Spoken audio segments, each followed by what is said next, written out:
Bismillahirrahmanirrahim. Assalamualaikum warahmatullahi wabarakatuh. Hai adik-adik, selamat pagi. Apa kabar? Alhamdulillah kita diberi kesempatan untuk belajar bersama.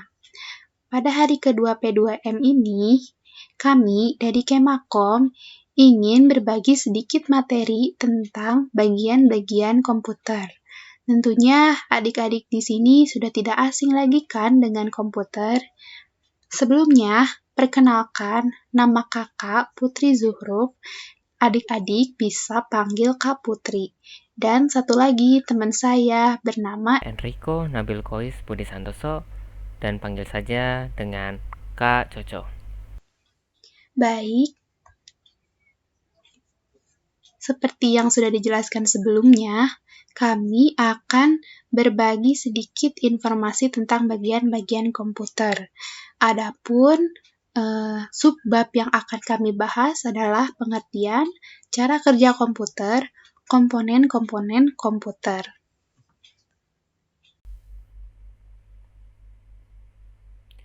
Jadi pengertian komputer yaitu kata komputer berasal dari bahasa Latin yaitu computar, yang artinya menghitung. Dalam bahasa Inggris disebut to compute, to compute. Secara definisi, komputer diterjemahkan sebagai sekumpulan alat elektronik yang saling bekerja sama, dapat menerima data input, mengolah data, proses, dan memberikan informasi atau output, serta terkoordinasi di bawah kontrol program yang tersimpan di memorinya.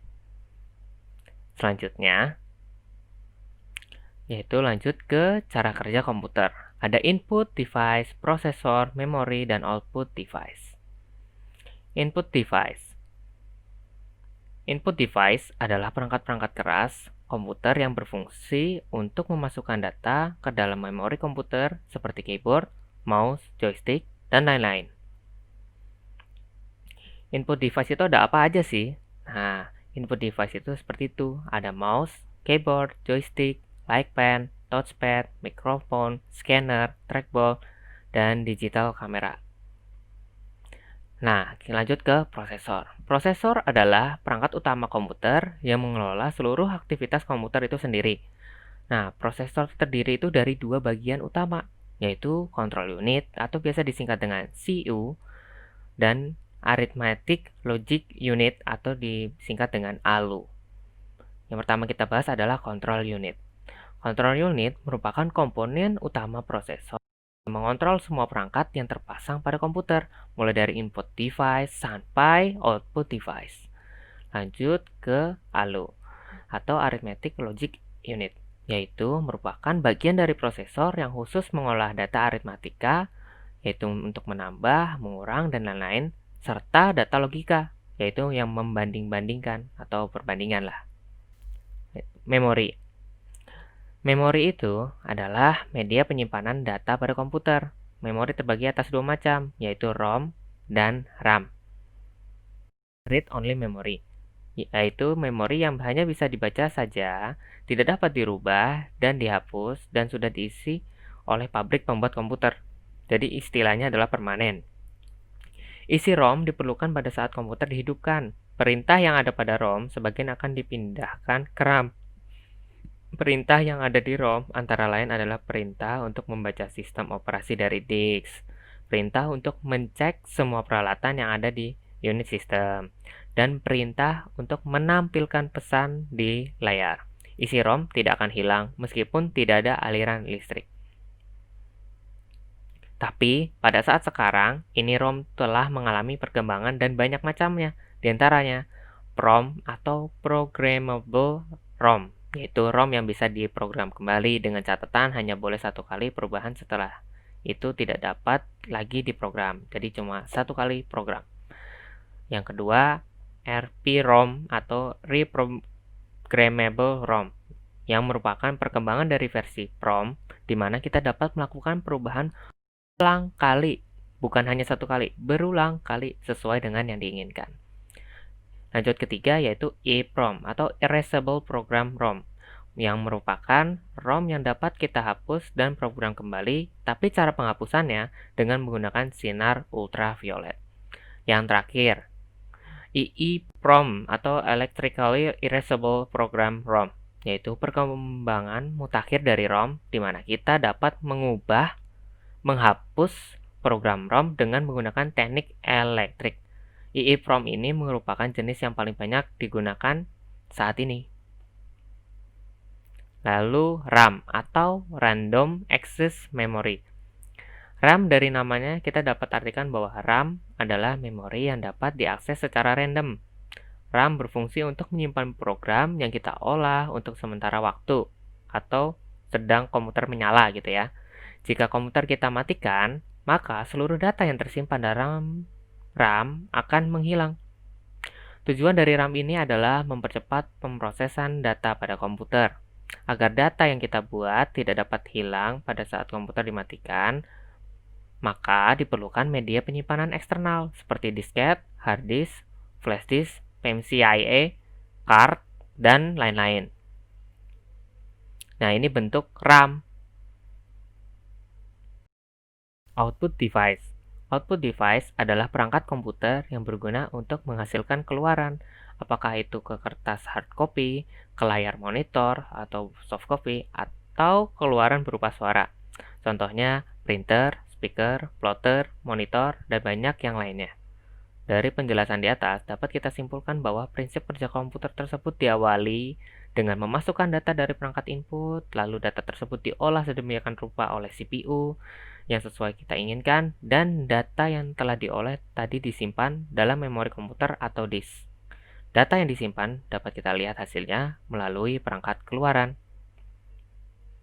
Nah, ini alat-alat yang biasa disebut output device. Ini webcam zaman dahulu seperti itu, webcam zaman sekarang, speaker, monitor, printer, headphone, printer.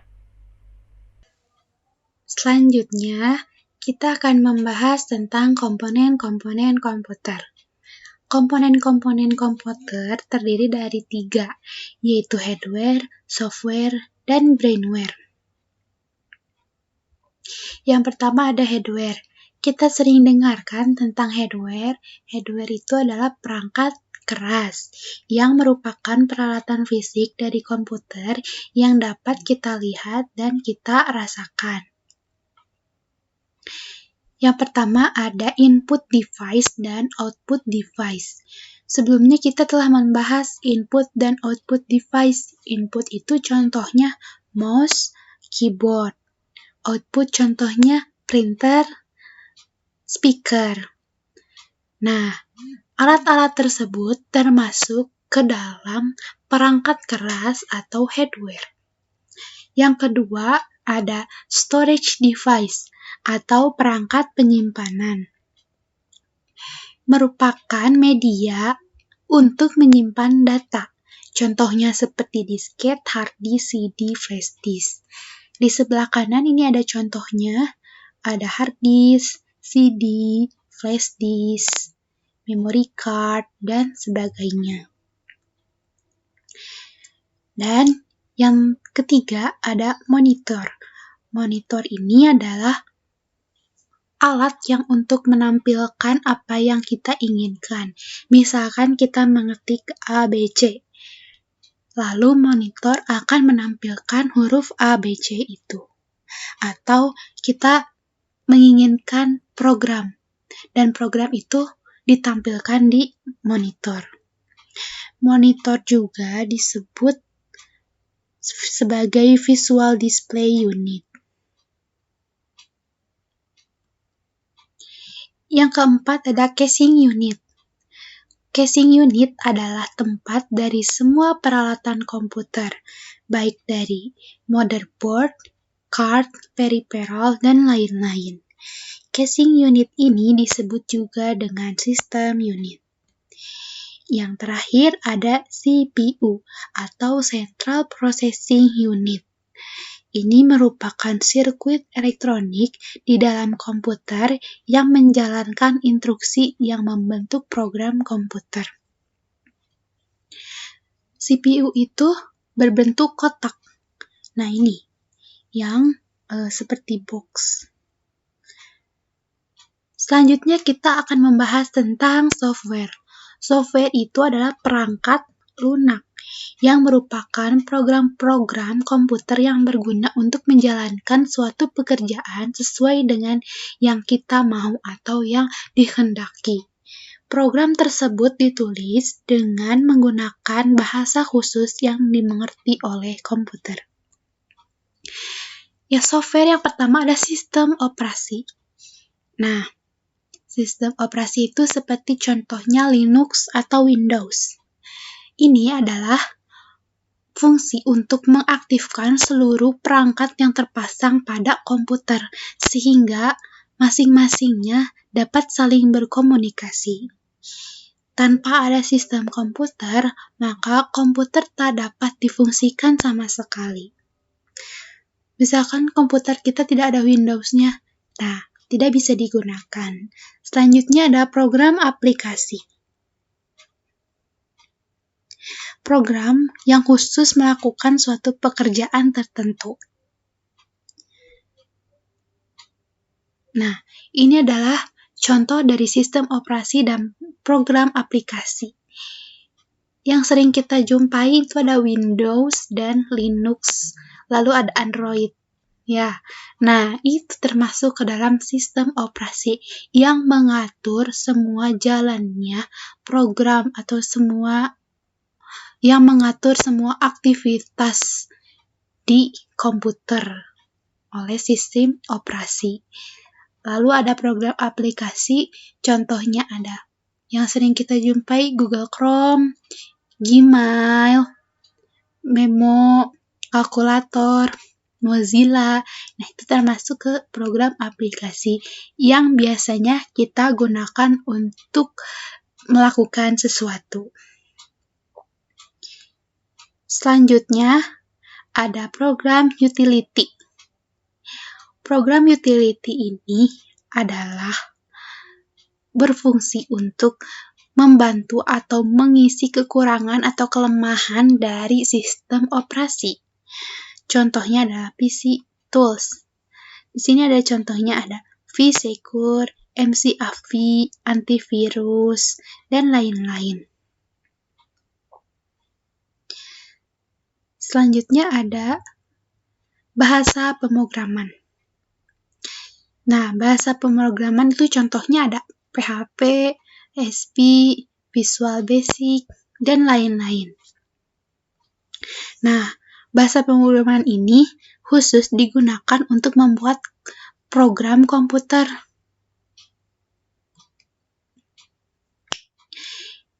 Selanjutnya ada program paket. Contohnya adalah Microsoft Office, Adobe Photoshop, Macromedia Studio, OpenOffice, dan lain-lain. Program ini disusun sedemikian rupa sehingga dapat digunakan oleh banyak orang dengan berbagai kepentingan. Nah, ini adalah contoh program paket. Ini Microsoft. Seperti yang kita ketahui, Microsoft itu tidak hanya satu. Ada Microsoft Word, ada Microsoft Excel, ada Microsoft PowerPoint. Yang dari Microsoft ini mempunyai perbedaan dari fungsi. Microsoft Word misalkan yang kita sering ketahui untuk mengetik. Microsoft Excel itu yang banyak tabel-tabel. Dan Microsoft PowerPoint untuk membuat animasi untuk presentasi. Nah, itu semua adalah program paket. Ini contoh yang Microsoft. Yang kedua ada contoh dari Adobe. Sering dengar Adobe Photoshop, Adobe Premiere Pro, Adobe Flash Builder, Illustrator. Nah, ini juga termasuk program paket dari Adobe. Yang fungsinya beda-beda. Photoshop untuk mengedit foto, Premiere untuk mengedit video. Selanjutnya ada bahasa pemrograman. Bahasa pemrograman itu ada Java, ada PHP, SQL, Python, dan lain-lain. Nah, bahasa pemrograman juga dibagi menjadi 3 level, 3 tingkatan. Yang pertama ada level language, yaitu adalah bahasa generasi pertama yang sulit dimengerti karena instruksinya menggunakan bahasa mesin. Yang kedua ada middle level language, artinya bahasa pemrograman tingkat menengah. Nah, di mana penggunanya instruksi sudah mendekati bahasa sehari-hari. Walaupun begitu, masih sulit untuk dimengerti karena banyak menggunakan singkatan-singkatan seperti STO artinya simpan dan MOV artinya pindah. Nah, yang tergolong ke dalam bahasa ini adalah assembler. Yang ketiga, ada high level language. Ini merupakan bahasa tingkat tinggi yang mempunyai ciri mudah dimengerti karena menggunakan bahasa sehari-hari. Contohnya seperti basic, visual basic. Dan yang terakhir ada brainware atau user atau kita sebagai pengguna komputer. User adalah personal yang terlibat langsung dalam pemakaian komputer seperti sistem analisis, programmer, operator, user. Sekian materi dari kami. Apakah adik-adik ada yang belum paham atau ada yang ingin ditanyakan? Boleh ya, jangan malu-malu, tanyakan saja. Terima kasih atas perhatiannya. Wabillahi taufiq wal hidayah. Wassalamualaikum warahmatullahi wabarakatuh.